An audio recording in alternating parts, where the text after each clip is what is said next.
Assalamualaikum warahmatullahi wabarakatuh. Saya Mainisa Putri dari Prodi Pendidikan Biologi C.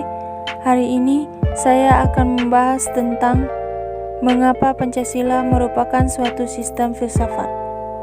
Pancasila sebagai sistem filsafat merupakan bahan renungan yang menggugah kesadaran para pendiri negara, termasuk Soekarno ketika menggagas ide filosofi Grand Slam. Perenungan ini mengalir ke arah upaya untuk menemukan nilai-nilai filosofi yang menjadi identitas negara Indonesia. Perenungan yang berkembang dalam diskusi-diskusi sejak sidang BPUPKI sampai ke pengesahan Pancasila oleh PPKI, termasuk salah satu momentum untuk menemukan Pancasila sebagai sistem filsafat. Konsep dan urgensi Pancasila sebagai sistem filsafat. Urgensi Pancasila sebagai sistem filsafat atau filsafat Pancasila artinya refleksi filosofis mengenai Pancasila sebagai dasar negara. Sastra Prateja menjelaskan makna filsafat Pancasila sebagai berikut. Pertama, agar dapat diberikan pertanggungjawaban rasional dan mendasar mengenai sila-sila dalam Pancasila sebagai prinsip-prinsip politik. Kedua, agar dapat dijabarkan lebih lanjut sehingga menjadi operasional dalam bidang-bidang yang menyangkut hidup bernegara. Ketiga, agar dapat membuka dialog dengan berbagai perspektif baru dalam kehidupan berbangsa dan bernegara. Keempat, agar dapat menjadi kerangka evaluasi terhadap segala kegiatan yang bersangkut paut dengan kehidupan bernegara, berbangsa, dan bermasyarakat, serta memberikan perspektif pemecahan terhadap permasalahan nasional. Kajian Pancasila sebagai sistem filsafat. 1.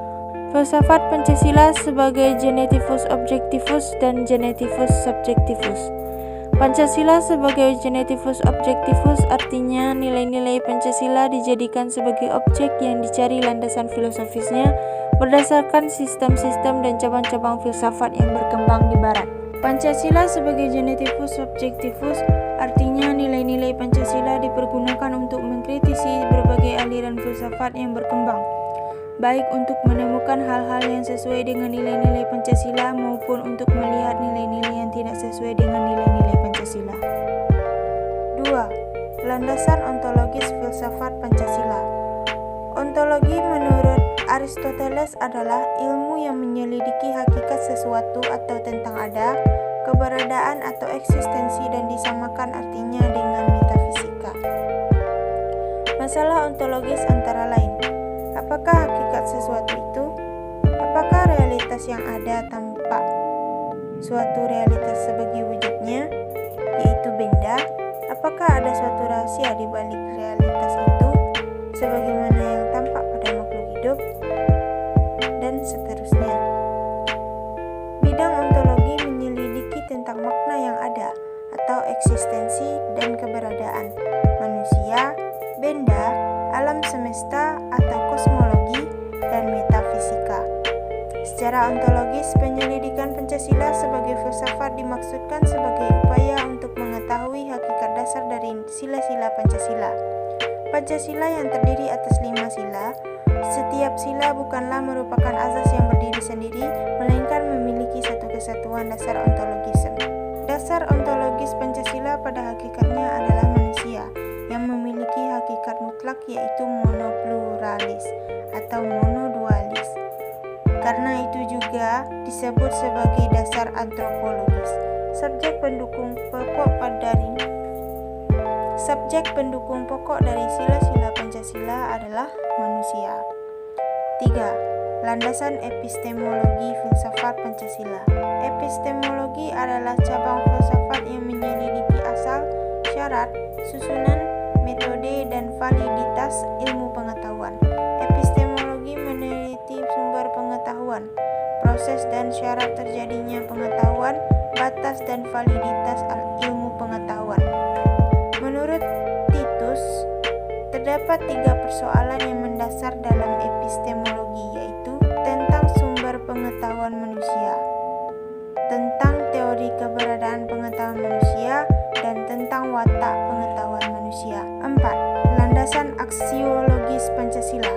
Sila-sila Pancasila sebagai suatu sistem filsafat memiliki satu kesatuan dasar aksiologis yaitu nilai-nilai yang terkandung dalam Pancasila pada hakikatnya juga merupakan suatu kesatuan.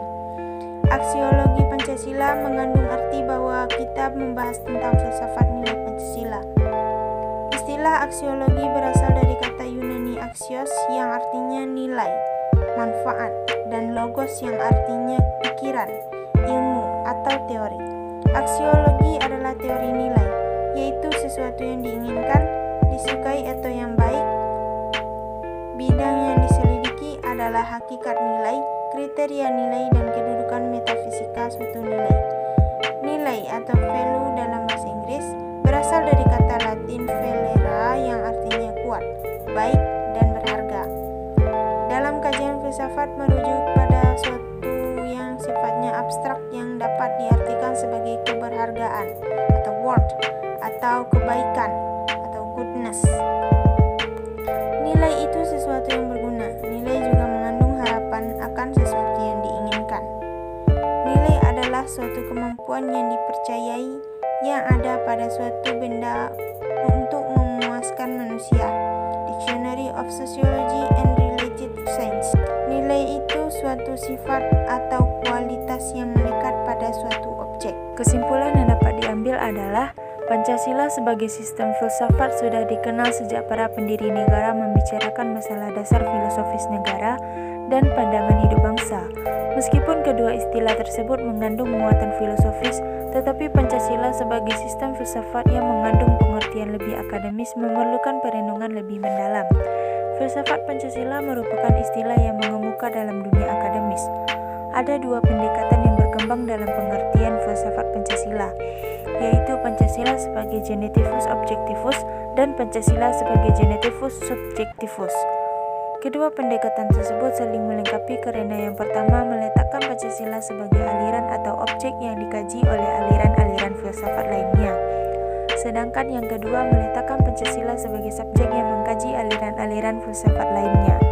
Pentingnya Pancasila sebagai sistem filsafat ialah agar dapat diberikan pertanggungjawaban rasional dan mendasar mengenai sila-sila dalam Pancasila sebagai prinsip-prinsip politik, agar dapat dijabarkan lebih lanjut sehingga menjadi operasional dalam penyelenggaraan negara, agar dapat membuka dialog dengan berbagai perspektif baru dalam kehidupan berbangsa dan bernegara, dan agar dapat menjadi kerangka evaluasi terhadap segala kegiatan yang bersangkut paut dengan kehidupan bernegara, berbangsa, dan bermasyarakat.